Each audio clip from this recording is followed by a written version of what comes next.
कहते हैं कि जो माउंटेन फेरीज़ होती हैं वो यहाँ आया करती थी और उनके फुटप्रिंट आज भी यहाँ देखने को मिलते हैं। आप सभी को हिमाचल दिवस की बहुत बहुत शुभकामनाएं। जितने भी मेरे हिमाचल के वासी हैं सभी को हिमाचल दिवस की बहुत बहुत शुभकामनाएं। तो बहुत सारे लोग कंफ्यूज हो जाते हैं कि हिमाचल दिवस क्यों मनाया जाता है। जैसे हमारे हिमाचल के बाहर के लोग हैं तो मैं उन लोगों को बताना चाहूँगी, साथ साथ हमारे हिमाचल वासियों को भी। हिमाचल दिवस इसलिए मनाया जाता है 15 अप्रैल 1948 में शिमला के आसपास सारे प्रांतों को इकट्ठा करके एक राज्य का गठन किया गया था और 25 जनवरी 1971 को इसे पूर्ण राज्य का दर्जा मिल गया। तो फाइनली 1971 को हमारा हिमाचल राज्य बन गया। तो इसलिए हम क्या करते हैं, हिमाचल दिवस तब मनाते हैं जब उसका गठन किया गया था। जितने भी छोटे छोटे प्रांत हैं उनको मिलाकर एक राज्य बनाना था, तो सारे प्रांतों को इकट्ठा करके गठन किया गया था। तो हम उस दिन हिमाचल दिवस मनाते हैं और 1971 में 25 जनवरी उस दिन पूर्ण राज्य का दर्जा मिला था। तो ये सारी बातें तो क्लियर हो गई। जब भी हिमाचल का शब्द आप लोग सुनते हैं तो आपके दिमाग में सबसे पहले क्या आता है? मेरे दिमाग में सबसे पहले आते हैं हमारे पहाड़। जी हाँ, बर्फ़ से ढके हुए बहुत सुंदर पहाड़ और हरियाली, यही मेरे दिमाग में सबसे पहले आता है। और उसके बाद हमारे यहाँ का कल्चर, हमारे देव संस्कृति, देवी देवताएं, सब हिमाचल नाम सुनते ही आप लोगों के दिमाग में क्या आता है ये ज़रूर कमेंट करके बताइएगा।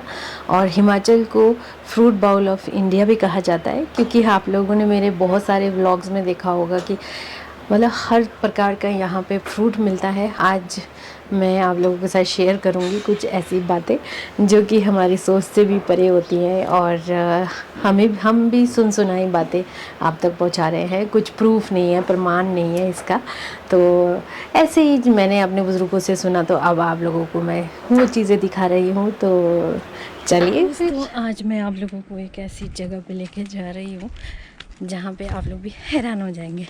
जी हाँ, वो जगह मेरे यहीं घर के पास है। ये ऐसा लग रहा है ना कि छोटा सा पत्थर है यहाँ से यहाँ तक, लेकिन आप लोगों को मैं दिखाती हूँ कि ये कितना छोटा पत्थर है। यहाँ पे देखिए, ये बिल्कुल भी छोटा पत्थर नहीं है, ये इतना बड़ा पत्थर है, इतना बड़ा। ये देखिए, और इस पत्थर की जो ख़ास बात है आप लोगों को मैं बताती हूँ कि यहाँ पे क्या होता था। पहले हमारा जो गांव है यहाँ पे सतलुज नदी काफ़ी ऊपर तक थी, ऐसे कहा जाता है।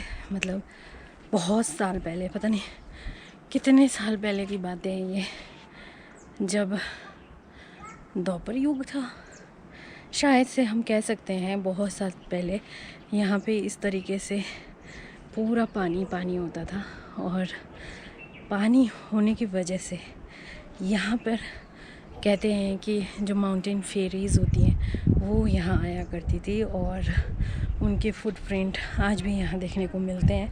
ऐसी मान्यताएं हैं, ऐसे हमारे बुज़ुर्गों ने कहा था और कहानियाँ सुनाई थी कि वो स्पेशली यहाँ पे आया करती थी, पानी में खेलती थी, नहाती थी।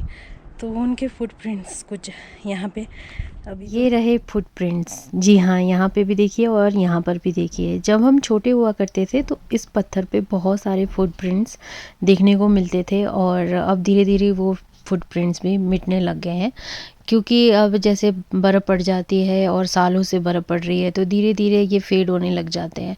और बारिशों की वजह से, क्योंकि जो बर्फ़ है वो सीमेंट तक गला देता है और पत्थर भी गल जाते हैं इससे। तो आप देख सकते हैं। और कहा जाता है कि जब भीम अज्ञातवास में थे तो उन्होंने वहाँ से इस पत्थर को ही फेंका था कि जहाँ ये रुकेगा वो जगह काफ़ी पवित्र होगी। तो ये पत्थर यहाँ रुका था। तो आप सोच सकते हैं कि ये कितना बड़ा पत्थर है। और ये सब कहानी मैं आपको सुनाई कहानी बता रही हूँ, जो हमने अपने बुज़ुर्गों से सुना है वही बता रही हूँ। तो इस पत्थर को कहा जाता है सतपन।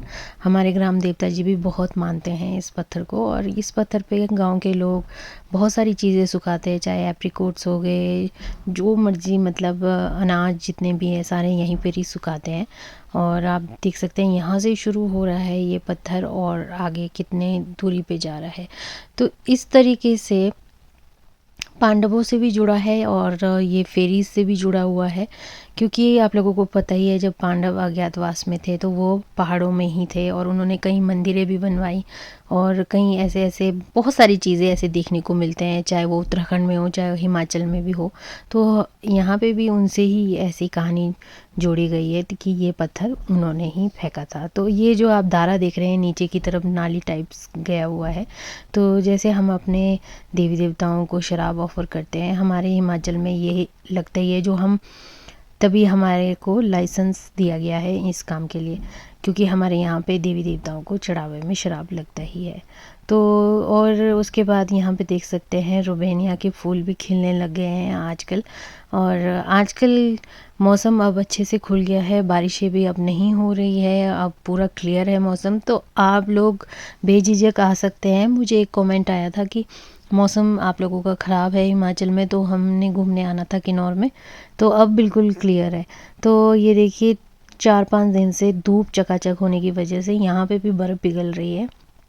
जो सामने वाली पहाड़ी है हमेशा मैं आप लोगों को दिखाती हूँ, तो मैं यहाँ पे काफ़ी जूम करके आप लोगों को दिखाती हूँ। यहाँ पे देखिए, यहाँ पे बर्फ़ पिघलनी शुरू हो गई है 4 से 5 दिन पहले। यहाँ पे मतलब ये जो पहाड़ी का ये कालापन है ये तो दिख ही नहीं रहा था, मतलब बर्फ़ ही बर्फ़ दिख रहे थे, लेकिन 4-5 दिन में ही देखिए बर्फ़ कितनी पिघल गई है। और दिन को काफ़ी तेज़ धूप है, मैं आप लोगों को क्या ही बताऊँ, इतनी तेज़ धूप है। और अभी तो फिर भी फ़िलहाल है बर्फ़, अभी 1-2 दिन बाद फिर से बारिश दिखा रहे हैं। 2 दिन के लिए वेदर फोरकास्ट में बारिश दिख रहा है, तो मे भी अगर बारिश हो जाएगी तो थोड़ा टेम्परेचर डाउन हो सकता है।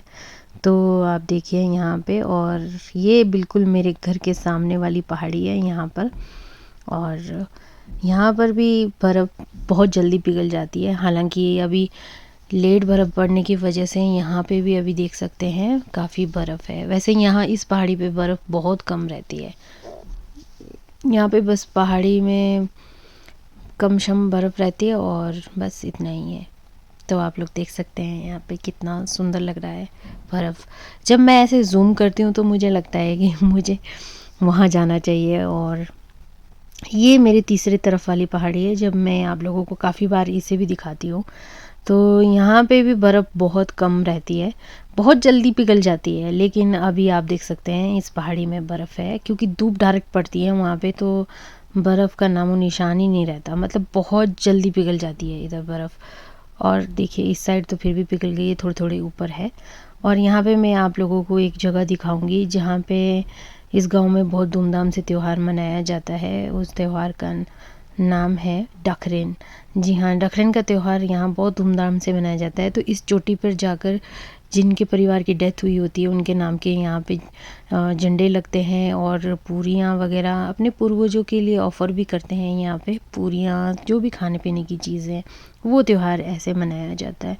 और गर्मी होने की वजह से देखिए लोगों ने खेतों में ना पानी डालना भी शुरू कर दिया है, क्योंकि खेत फिर एकदम से सूखने लग जाते हैं। जैसे मैं लॉन में पानी वगैरह दे रही थी, क्योंकि अब मैंने 4-5 दिन पहले दिया था तो अभी फिर से सूख गया है, फिर से देना पड़ेगा। तो यहाँ लोग भी खेतों में पानी डाल रहे हैं। तो हमारे यहाँ पे बस ऐसे ही पूरा साल निकल जाता है, कुछ पता नहीं चलता, यही सब काम करते करते कब जैसा साल ख़त्म हो गया। तो आप लोगों को ये वाला ब्लॉग कैसा लगा ज़रूर बताइएगा। और ये सारी कहानियाँ हैं जो मैंने आप लोगों को सुनाई, इसका कोई प्रमाण नहीं है कि मैं प्रूव कर सकूं कि ये बिल्कुल रियलिटी है, लेकिन हमारी मान्यताएं ही हैं जो हमें जोड़े रखती है इन सब चीज़ों के साथ। और आजकल चारों तरफ ग्रीनरी हो गई है, बहुत सुंदर लग रहा है। आजकल आप लोग किन्नौर आ सकते हैं घूमने के लिए, नज़ारे बहुत ज़्यादा सुंदर है।